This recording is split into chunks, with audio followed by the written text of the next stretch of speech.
অস্ট্রেলিয়ায় একটি রেস্তোরাঁ রয়েছে যেখানে আপনি আপনার খাবারের বিলের উপর 10% ছাড় পাবেন। এর বদলে আপনাকে আপনার ফোনটি বন্ধ রাখতে হবে, কেননা তারা চান আপনি খাবার খাওয়ার সময় আপনার পুরো সময়টাই প্রিয়জনদের সঙ্গে কাটান।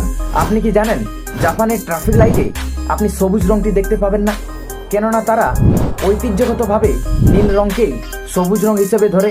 জল্লাদ ফাঁসি দেওয়ার সময় যেটা করে, যা শুনে আপনিও চমকে যাবেন। জল্লাদ যখন এক হিন্দু কয়েদিকে ফাঁসিতে চড়ান তখন তার কানে রাম রাম বলে থাকেন। এক মুসলিম কয়েদিকে যখন ফাঁসিতে চড়ান তখন তার কানে সালাম কথাটি বলে থাকেন। এর মাধ্যমে তিনি বোঝাতে চান তিনি তার কর্তব্যের কাছে দায়বদ্ধ। ভারতীয় ক্রিকেটার বিরাট কোহলিকে নিশ্চয়ই ইভিয়ান বোতলে জল পান করতে দেখেছেন। আপনি কি জানেন এই ইভিয়ান বোতলের 1 লিটার জলের দাম প্রায় 600 টাকা। বিরাট কোহলি সেটা ফ্রান্স থেকে আনান। এটা হলো দুনিয়ার সবচেয়ে বড় ট্রাক, তার নাম বেলাজ 75710, আর এই ট্রাকটি 450 টন মাল পরিবহন করতে সক্ষম।